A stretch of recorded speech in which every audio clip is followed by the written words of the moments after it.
Hey everybody, it's Josie. Welcome back to Cedar Creek Homestead. I hope you guys are doing well. The temperatures are back up. The humidity is here again. But we are so blessed that we did get a couple of inches of rain over about a 4-day period. And while that rain was going on, the temperatures fell, the humidity lifted, and oh my goodness, it felt so good. We could sit out on the porch and enjoy being out there. Hey guys, it's Josie. Welcome back to Cedar Creek Homestead. I hope you guys are having a wonderful day. It's pretty warm here today. The heat and humidity is back, but we're counting ourselves blessed. We did receive over a 4 or 5 day period. We received about 2 inches of rain, and we so desperately needed it. We really need a whole lot more rain, but we are thankful for what we got. And I know that some areas didn't get any, and some got way too much. And y'all are in our thoughts and our prayers as well. But we are back at it, and the grass is green after just that little rain. Don't know that Blade will have to mow it. I don't know, if we've got more rains coming, cooler temperatures coming, that we'll have to even worry about mowing the grass. And the pastures, I don't know about. The neighbor's pasture, it has greened up, but I really don't know if there'll be a second cutting of hay. And we've had to consider going ahead and starting feeding hay. We haven't done it yet. There are some pasture areas that still the cows can take advantage of, but it's beginning to look like if we don't get any more rain, that we might have to start feeding our hay. And this is August, so normally we don't have to feed hay until December, January, because we have such a late season. And but the grasses, if we do get some fall rains, the pastures could come on, and that would be a saving grace for us. And a lot of farmers are making really tough decisions right now. Now Blade got after me the other night and said, "Mama, you're not a cow farmer, you're a cattle rancher." But you know what? I'm just small potatoes. I have a small herd. I have less than 100. And so farmer, rancher, I guess in some ways I do both. So anyway, your cattle producers are making some really hard decisions right now, whether it's because of drought or it's because of too many rains. If it's because there's no grasslands and there's no hay, we could have hay brought in from other areas, but then you have to consider the diesel prices, and you have to the cost of the hay has went up. Both suppliers that I get mine from went up $5 a bale. Others that are buying hay are experiencing even higher price hikes for theirs, and they're considering having to have their hay brought in from other areas of the country. And like I said, the diesel prices on top of higher prices for their hay is just really hurting them on their bottom line. And so the markets are saturated with cows and calves. Normally you'll see the calf pens full of young steers, and you have some heifers go through and some cows, but you're seeing a big amount of cows and young heifers going through. That's really an indication of what's happening with the cattle. And a lot of people are thinking, hey, if the market's being saturated with cattle, and the cow prices have went down, and boy have they went down on our end for cows. It's you raise them, you feed them, and you're taking them to the sales, and the prices are way down. But a lot of people interpret that as, hey, that's the beef is going to go down at the grocery store. That's simply not true. What you need to look at is that it's females being sold and young heifers being sold. Those are your producers. And so now, with all of these being sold, it's going to take a couple of years for the ranches and the producers to build back up. Cows, young heifers, in case you don't know, They don't just turn right around like a rabbit or a dog or a chicken or something like that, a goat, and able within so many months of birth being able to have their first litter, or in the cow's case, a calf. It takes a young heifer 2 years before you're going to get a calf off of them. And so it's going to take a while for the beef industry to build back up these small producers, people like me, that have been hit really hard, to build that back up. And so I would advise you, and I caution you, to not expect really extreme price drops at the grocery store on beef. I think that bar something else happen, the prices for beef are going to stay high. Now at the grocery store the other day, I saw a box of bacon, 10 pounds. Bacon keeps going up. It was $42 for a 10-pound box of bacon. And it's the ends and the pieces, so it's the thicker pieces and it's the fattier. So it's not the prime pieces of bacon. It's the, I hate to say leftovers, but not the premium parts of the bacon. So all of that tells me that we just need to continue to do what we know to do and prepare. And don't let the waters get muddied. When Blade was little, he loved to go out to the pond and get frog eggs. Get one of my cannon jars and make a bunch of holes in the lid and go get some frog eggs and bring them to the house and watch those eggs turn into tadpoles that later turned into frogs. He loved to do that. And he would just work on catching those big globs of eggs.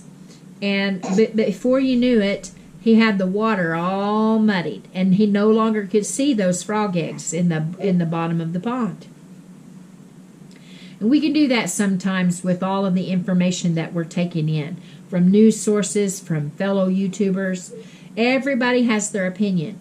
We're hearing all kinds of people giving us all kinds of instruction, including me.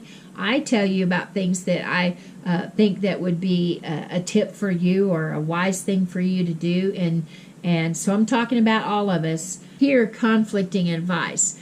Some will say, well, we're in a recession or headed to a recession. And others are saying, oh, no, it's just fine.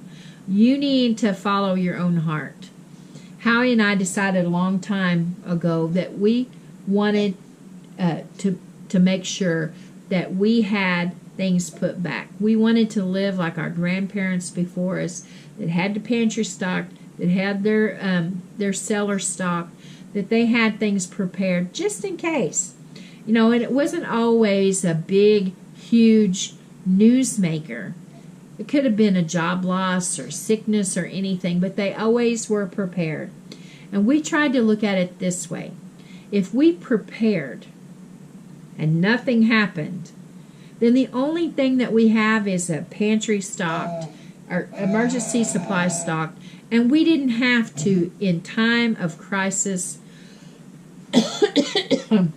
worry about things getting done. That's what happened when Howie passed away. Those incidental things, those things that like groceries and things, I didn't have to worry about those things. They were already taken care of. But had nothing ever happened with Howie, and he was still with me here today, and things were all hunky-dory, we still wouldn't be upset that we prepared. We would be thankful that we had, and we would just live off of it. It's the same way with us in our walk with the Lord. If we prepare, if we get saved, and we should die one day, and there's nothing, we haven't lost anything other than trying our best to be a good person and live. But if you go out of this world and you don't know Jesus as your Lord and Savior, and there is an eternity, there is God, and there is a heaven to face, then you've lost it all. We seriously have to look at everything that's going on today. Now, who would have thought that our lifestyle would be a popular lifestyle today? You know, when I was a kid, we hung clothes on the clothesline, and I was the dishwasher. We didn't have a dishwasher that ran on electricity. I was the dishwasher. We didn't have a telephone. If we had to make a phone call, we had to go to my grandparents' house to make a phone call because we didn't have a phone, and we survived. There was one car in the family, and you usually had to make plans for 2 or 3 different things to happen in one trip with the car because that's just the way things were. We always had a garden, and we always had to work in the garden. All kinds of things like that. Bless you. Bless you. You know, I was thinking about the groceries and and I was talking with Cheyenne, and I told her that when I was a kid, you know, you would go to other kids' houses and they would have Pringles or they would have cheese balls or Doritos, and I thought, oh wow, they're so rich, because we didn't get that kind of stuff. They're just, you know, Pringles for 7 kids just wouldn't have went that far. So we didn't get those kind of things. Pop-Tarts was that way. You know, we were having oatmeal and toast and fried apples. It's funny how things come full circle, where the things that what I thought what the rich kids had. No, quit, baby. So anyway, she got tickled at me saying that we thought that was the food that the rich kids got, because quit, Dad. So, boy, have we come a long ways. And I'm so thankful that there's a movement towards people getting back to living a simple life, hanging clothes on the clothesline, and growing a garden. You know, going out and being able to get your own eggs out of your own hen house, milking your cows. I was thinking about Muddy in the water, and Blade and his little frog eggs, and it seems so long ago, but yet it seems like it was just yesterday. And I thought, how can I really bring that out? And I thought about how saturated we are with information today. People really trying to help us. We go on YouTube and we can find all kinds of instructions, how to bake bread and how to sew and how to fix a tractor and how to grow this and that and what to prepare and get these 10 things now and get these 5 things before we run out of time. All of those things are valuable things, but we can really cloud or muddy our minds if we're not careful. Oh, it's important to learn.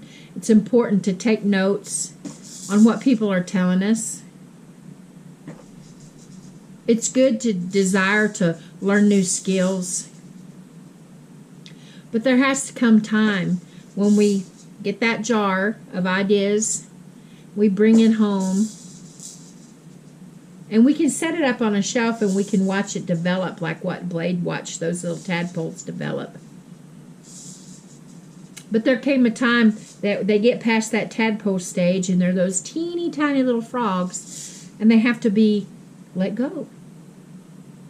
We can do that too with the things that we get in our minds, the ideas. Maybe we want to learn to make soap, or we want to learn how to build something with hammer and nail. And we get the ideas there. We get the concept.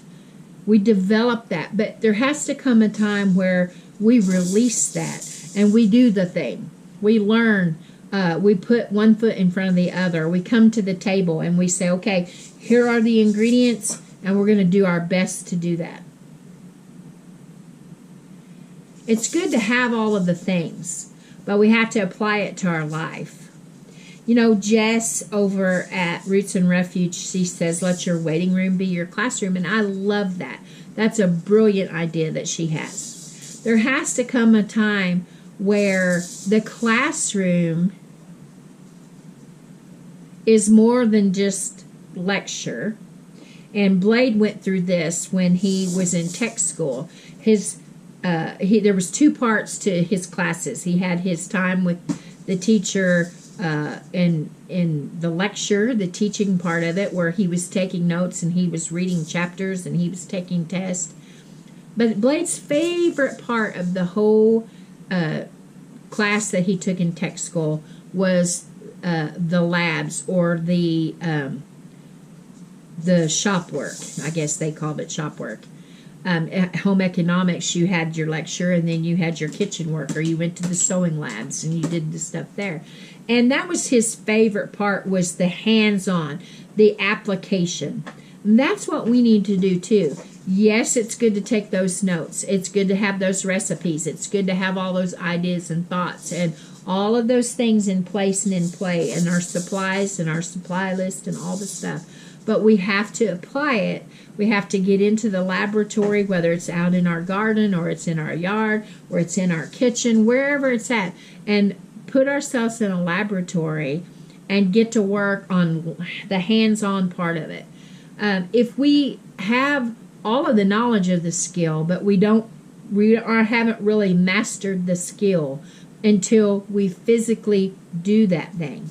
I have a lot of things that I physically need to do. I need to get back up in that tractor and continue to learn more processes of putting the hay out and running the bucket up and down, the hydraulic systems, and learning to do more with the cows hand-on. And I have a lot that I need to learn. And I don't need all of this stuff muddy in my mind that would cause us to second guess what we already know to be true. We have to be careful with the knowledge that we receive, and we have to be careful with what we're listening to.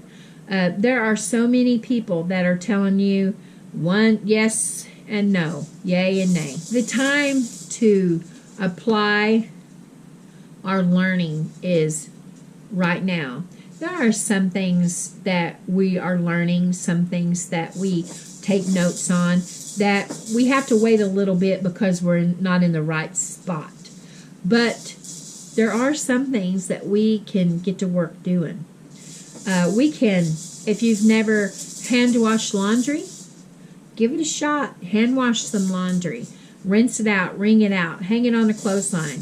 If you don't have a clothesline, hang your clothes on hangers and let them air dry. You will be surprised how much longer your dresses or your blouses or skirts or whatever it is will last if you hang them on hangers and hang them around your house to dry.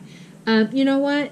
Your house does not have to be magazine perfect all the time. That's one thing I learned growing up with my aunt and uncle. My aunt kept a clean house, but everywhere she would have way up high so it didn't get anybody on the shoulders as they was walking by. She'd have little nails or little hooks, and in the wintertime or when the weather was bad, there was no excuse to wash laundry and keep it clean. She'd wash it and she would hang it on hangers to dry all throughout the house. And I do that today. I use my shower rod and I hang clothes up to dry. And if you haven't ever done that, make this a time that you learn how to wash and dry laundry without any electricity, and see how you do with that. Don't let yourself get so bogged down with so much information. Good information. It's a good information, but it's so much information sometimes that it really kind of causes you to not be able to take a step out and get something accomplished, because you don't really know where one thing stops and another thing starts, and it can really overwhelm you. Keep you a spiral notebook of recipes, get you a binder and start putting those things in that you want to do, you want to accomplish, and then go back through those things and say, oh, I need to do this. I need to do this project. I need to learn how to do this. I need to put feet on this and get it to work. Always make sure that you're doing something, that you're learning something, that you're taking on a new task, and making yourself get into the laboratory and go to work. The lecture's good, the learning's good, but we need the application. Well, guys, I have mumbled and I have carried on long enough, and we've talked about cows and we've talked about frog eggs, and now we finished up with laundry. So I'm going to go for now. I hope you guys have a wonderful evening. This is Josie. I love you all. I really do. Keep looking well to the ways of your household. Keep encouraging yourself. Keep learning and keep applying what you've learned. Until next time, we're gone.